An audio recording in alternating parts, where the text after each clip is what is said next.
Hello welcome to all of you in my YouTube channel.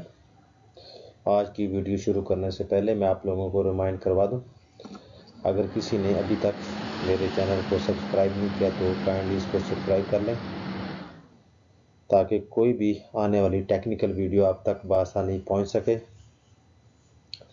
और आप किसी भी टेस्ट और इंटरव्यू के लिए अपने आप को प्रॉपरली प्रिपेयर कर सकें। तो आज का जो टॉपिक है वो है ब्रैकेट या फिक्चर का सैग।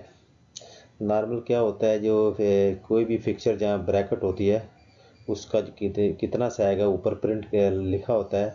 और स्पेशली जो कंस्ट्रक्शन है या कमीशनिंग में इसका बहुत इस्तेमाल होता है, क्योंकि जितने भी नए इक्विपमेंट इंस्टॉल होते हैं उसकी जो इनिशियल अलाइनमेंट है वो डायल से की जाती है। और अगर आप डायल का इस्तेमाल करेंगे तो ज़रूरी है कि उसके लिए आपको फिक्सर भी चाहिए। अगर आपने फिक्सर जहाँ फैब्रिकेट किया है तो उसको फैब्रिकेशन के बाद उसका हम लोगों को सैग भी डिटरमिन करना होता है कि उसका कितना सैग है। और जो जो भी उसका सैग है उसको प्रॉपर उसके ऊपर लिखा जाता है या प्रिंट कर देते हैं, ताकि कोई भी टेक्नीशियन उस फिक्सर को यूज़ करे अलाइनमेंट के लिए तो उसको पता हो कि इसमें कितना सैग ऐड करना है। नॉर्मल क्या होता है, कोई भी अलाइनमेंट रीडिंग होती है उसमें जो उस फिक्सर का जो सैग है की वैल्यू है जो ऑलरेडी डिटरमिन की होती है पहले, उसको उसकी जो वैल्यू में ऐड करते हैं। और जैसे हम लोग अभी इधर आपको मैं थोड़ा सा ओवरव्यू देता हूँ। जो ब्रैक जो जो डायल इंडिकेटर यूज़ किया जाता है, और जब हम लोग इसको सैग चेक करते हैं तो कोशिश करें इसको स्पिंडल को 1 से 2 मिली के कंप्रेस करें, ज़्यादा ना कंप्रेस करें, तो उससे भी उसकी रीडिंग में इफ़ेक्ट आता है। तो देखें, आगे चलते हैं, इसके स्टेप देखते हैं। Place the fixture bracket on the test shaft between 2 V block. बस ये 2 वी ब्लॉक कंसीडर करें और ये एक टेस्ट शाफ्ट है। तो हम लोग अभी पहले ही चेक कर रहे हैं कि इसका सैग का जो ब्रैकेट है इसका सैग कैसे डिटरमिन करना है। तो ये ब्रैकेट इधर इसको टाई अप करते हैं प्रॉपरली, और उसके बाद यहाँ पे डायल इंडिकेटर लगा दें और इसको मैक्सिमम 1 से 2 मिली कंप्रेस कर दें इसके स्पिंडल को। तो आपको जो रीडिंग मिले वो दोनों साइड में मिल जाए, प्लस माइनस में। Apply the load on the dial indicator and make it zero on the top. बस इसको 1 से 2 मिली कंप्रेस करके उसके बाद इसको ज़ीरो कर दें टॉप पे। Rotate the complete assembly from top to bottom position around 180 degree. तो इस कंप्लीट असम्बली को वी ब्लॉक के ऊपर आप लोगों ने रोटेट करना है और इसको 180 डिग्री पे बॉटम पे लेके आना है। तो record the deflection and dial indicator reading. So उसके बाद डायल इंडिकेटर में जो भी रीडिंग आएगी ये सैग अपना फिक्सचर की डिफ्लेक्शन के बाद, तो वो आपने नोट कर लेनी है। वो इस पोजीशन पे होगा डायल, जो मैं आपको यह शो कर रहा हूँ कर्सर, तो वो आपने वो रिकॉर्ड कर लेनी है। Fixture bracket sag value always negative and it will be added after misalignment record. So जो हम लोग सैग चेक करते हैं तो ये रीडिंग माइनस में ही आती है, क्योंकि ये ब्रैकेट में डिफ्लेक्शन जो होती है वो इसके ऊपर इंडिकेट करती है डायल इंडिकेटर को, तो माइनस में आती है। और जब हम लोग अलाइनमेंट कर रहे होते हैं उसकी जो मिस अलाइन डायल की जो रीडिंग होती है टोटल इंडिकेटर रीडिंग डायल की, उसमें इसको ऐड किया जाता है जो सैग होता है किसी भी फिक्चर का जो हम लोगों ने इधर लिखा होता है। तो ये बहुत इंपॉर्टेंट है। तो जितनी भी कंस्ट्रक्शन है, जब भी किसी भी प्रोसेस प्लांट की कंस्ट्रक्शन होती है या कमीशनिंग जो फेज में होते हैं, तो उसमें मोस्टली हम लोग डायल इंडिकेटर से अलाइनमेंट करते हैं, और उसमें जितने भी ब्रैकेट और फिक्चर होते हैं उनको प्रॉपरली फैब्रिकेट किया जाता है और उनका सैग प्रॉपर डिटरमिन किया जाता है और उनके ऊपर प्रिंटेड होता है, ताकि आप कोई भी अलाइनमेंट करें तो उसमें आपको प्रॉपरली उस मशीन को अलाइन कर सकें। तो लेट्स गो फॉरवर्ड। इस स्लाइड में मैं आपको बताऊंगा कि इसका फार्मूला क्या है सैग निकालने का, और उसका क्या टॉलरेंस क्या है या लिमिट क्या है, एक्सेप्टेबल लिमिट क्या है मैक्सिमम किसी भी फिक्चर की सैग की। इसका बेसिकली फार्मूला क्या है, T I R divided by two.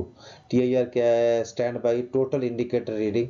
मुझे जो टोटल इंडिकेटर रीडिंग आती है टॉप से लेकर बॉटम तक, उसको 2 पे डिवाइड कर दें।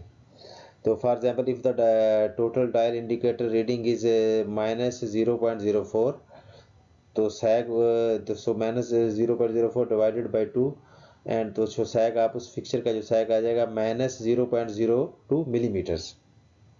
सो एक्चुअल वैल्यू क्या है सैग की, 0.02 मिलीमीटर। तो आपने अभी क्या करना है, जो जो सैग है इस ब्रैकेट का, तो इसको इसके ऊपर आपने लिख देना है, ताकि कोई भी दूसरा टेक्नीशियन इस ब्रैकेट को यूज़ करे या फिक्सचर को यूज़ करे अलाइनमेंट के लिए, तो इस प्रॉपर इस उसके जहन में इसका सैग क्या है और जो भी मिस अलाइनमेंट आएगी उसमें इसको प्रॉपर ऐड कर सके।